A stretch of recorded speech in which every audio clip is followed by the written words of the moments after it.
There are two basic claims put forward as proof that the Quran is a miracle from God. The traditional one is that the Quran's eloquence and beauty is beyond the ability of a human being to produce. The second and more modern claim is that the Quran reveals scientific facts long before they were discovered. Firstly, a great deal is made of Muhammad being illiterate, as if that means he couldn't have composed the Quran. Actually, most people were illiterate in 7th century Arabia. Knowledge and skills were passed on orally. Reading and writing was not an essential skill. And the pre-Islamic poets, for example, were famed for composing poems about an event or a person on the spot. Considering Muhammad came out with the Quran over a period of 23 years, there's nothing miraculous about that. The Quran makes the challenge to produce a verse or chapter like it if you are truthful. One of the problems with this challenge is that it can't be tested objectively. In my opinion, many works surpass the Quran, in Arabic and other languages. Muslims, of course, have a different opinion. Another problem is that if the challenge is to actually produce something exactly like the Quran, then this is impossible, because literary works always contain the fingerprints of their authors. It may be true that no one can bring something exactly like the Quran, but then no one can bring something exactly like the works of Plato, Al-Jahiz, At-Tawhidi, Dante, Goethe, or Shakespeare. This doesn't, of course, mean they are from God. Finally, most people can't speak Arabic, so they can't take up the challenge. Nor can they even verify the claim that the Quran is indeed eloquent. They have to take somebody else's word for it. Personally, I do find the Quran eloquent and moving in places, but I also find it weak and badly constructed in other places. This verse, for example, is, in my opinion, clumsy and poorly phrased. What do you think? من كفر بالله من بعد إيمانه إلا من أكره وقلبه مطمئن بالإيمان ولكن من شرح بالكفر صدرا فعليهم غضب من الله ولهم عذاب عظيم. Whosoever disbelieves in Allah after his belief, save him who is forced thereto and whose heart is still content with the faith, but whoso findeth ease in disbelief, on them is wrath from Allah and theirs will be an awful doom. And I find this next verse incoherent and disjointed.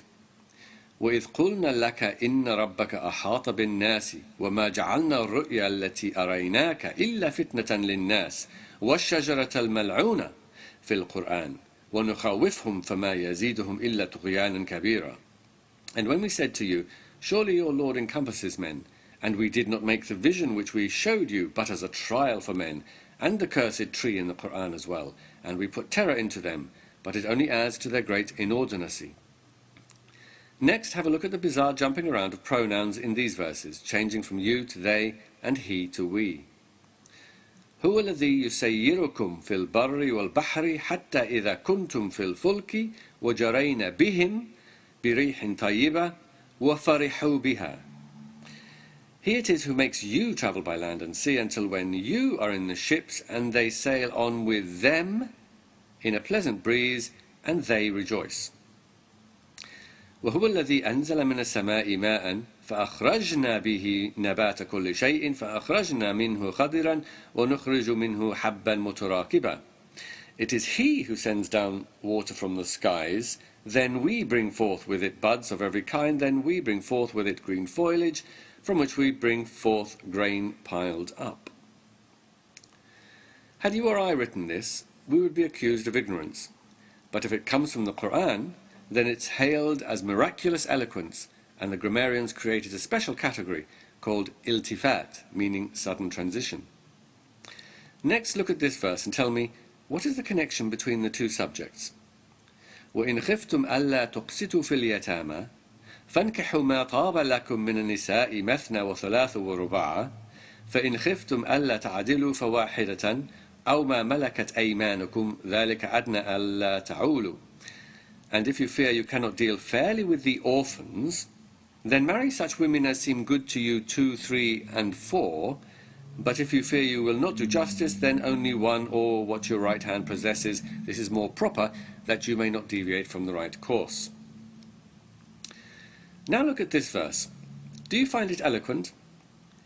وَمَرْيَمَ ابْنَةَ عِمْرَانَ الَّتِي أَحْصَنَتْ فَرْجَهَا فَنَفَخْنَا فِيهِ مِنْ رُوحِنَا. and Maryam the daughter of Imran, who guarded her private part, so we blew into it of our spirit. The tafsirs explain that it was Gabriel who actually did the blowing, and he blew through a gap in her dress, though this hardly makes it any more elegant. There are many more examples of weak verses, and despite what Muslims say, the Quran was not greeted by all Arabs as a masterpiece of eloquence. It took a long and violent struggle to win over Arabia. Even then, many rejected the Quran's claim to be a miracle, and I've included some quotes in the info box. For example, Ar-Razi, one of the great scientists of the Islamic Golden Age, said, "You say whoever denies the Quran, let him produce a similar one. Indeed, we shall produce 1,000 similar, from the works of the rhetoricians, eloquent speakers, and valiant poets, which are more appropriately phrased and state the issue more succinctly. They convey the meaning better, and their rhymed prose is more elegant. By God, what you say astonishes us.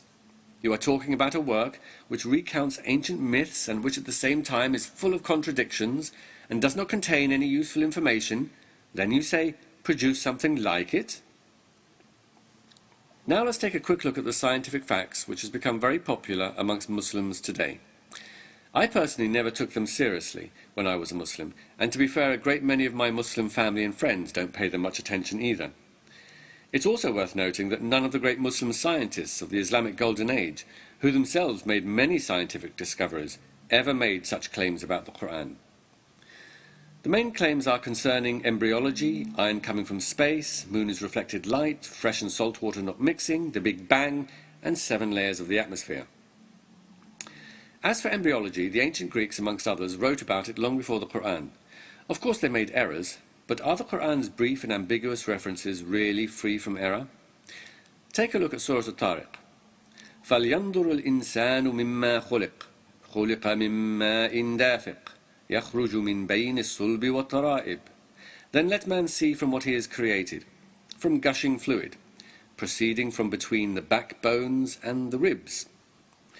Is this really a miraculous scientific description? First of all, what does it mean? Muslims themselves don't agree. The classical tafsirs say it means man is made of fluid that comes from the backbone of the male and the ribs or chest of the woman. Another explanation says it means the man's loins and the woman's pelvic arch. Another says it means the backbone and ribs of both male and female. Yet another says the gushing fluid means the blood of the aorta, while another says it refers to the location of seminal fluid. If the gushing fluid means semen, then it's not very accurate, since semen is the medium sperm is carried, and sperm is produced around the testicles, not between the backbone and the ribs. And what about the ovum? The Quran never mentions the ovum, which it could have easily referred to as the female egg. Surely any basic description of conception should refer to sperm fertilizing ovum. As for the miracle of sending down iron, the word send down usually mean God simply gave it to them, just as it says elsewhere that God sent down clothing. Ya bani Adam qad anzalna alaykum libasa. In any case, many civilizations were aware that meteors fell to earth containing iron, and the ancient Egyptians called iron ore of the heavens. Does the Quran say the moon is reflected light? No. Nur and Munir do not mean reflected light. On the contrary, if anything, they seem to imply the moon is a source of light. Fresh and salt water not mixing. This verse can have other interpretations, but in any case, this phenomena was known about, and sounds like a rewording of the creation story in Genesis. As for the Big Bang, separating heaven from earth is certainly not an accurate description. The heavens existed over 9 billion years before the earth. However, again, this verse resembles the creation story in Genesis, as well as earlier creation myths. Finally, the 7 heavens described in the Quran are obviously not layers of the atmosphere, since it says, "We adorn the lower heaven with the beauty of the stars." Nothing in the Quran indicates knowledge of unknown scientific facts. Quite the opposite. It reflects the understanding of the time, a flat earth, and a geocentric universe. The claim that Muhammad was illiterate is irrelevant in a society where knowledge was passed on orally. In fact, it would be odd if Muhammad, who came from a noble tribe and was a well-travelled merchant, was not aware of current knowledge, and it's worth mentioning that one of Muhammad's companions, Nafi' ibn al-Harith studied Greek medicine in Persia. Perhaps the most revealing point is what the Quran doesn't mention. For example, when Muhammad was asked about the new moons, يَسْأَلُونَكَ عَنِ الْأَهِلَّةِ, here was a wonderful opportunity just begging for a reference to show how the sun illuminates the moon and causes its phases. Instead, the Quran says, قُلْ هِيَ مَوَاقِيتُ لِلنَّاسِ وَالْحَجِّ. Say they are but signs to mark fixed periods of time in the affairs of men and for pilgrimage. In other words, answering the question with something they already knew. And while we're on this subject, take a look at this verse. وَهُوَ الَّذِي خَلَقَ اللَّيْلَ وَالنَّهَارَ وَالشَّمْسَ وَالْقَمَرَ كُلٌّ فِي فَلَكٍ يَسْبَحُونَ. And he it is who created the night and the day, and the sun and the moon, they each float in an orbit. Surely this is a perfect opportunity to reveal that each day the earth rotates on its axis and goes around the sun, which causes night and day. Instead, we have a verse which sounds suspiciously like the geocentric view that each day the sun and moon go around the earth. Another good opportunity to reveal unknown scientific facts is this verse. وَأَنَّهُ هُوَ رَبُّ الشِّعْرَى. He is the Lord of Sirius. Sirius was well known to the Arabs as the brightest star in the night sky, and some pagan Arabs used to worship it. However, it is in fact two stars, Sirius A and Sirius B. Sirius B can only be seen with a powerful telescope, and therefore was only discovered recently. Here was a perfect opportunity for the creator of the universe to say, he is the Lord of the two Siriuses, and reveal something that was truly unknown. Another missed opportunity is in Surah Fussilat, where the Quran says God created the earth in 4 days and the heavens in 2 days. For argument's sake, let's accept that day means long period. Surely this was the perfect opportunity to reveal that the universe took much longer to form than the earth. Instead, the Quran gives the impression that it was the earth that took much longer, which again sounds suspiciously like the geocentric view. The Quran talks about boiling water 17 times for the purposes of torture. It would have been nice if just once it could have mentioned that boiling medical instruments in water will kill bacteria and viruses, and also make water safe for drinking, helping to save billions of lives. I could go on, but I think you get the idea. Besides, Muslims are not the only ones to claim there are scientific miracles in their holy book. A Christian friend of mine sent me a list of scientific miracles in the Bible. Here are a few of them.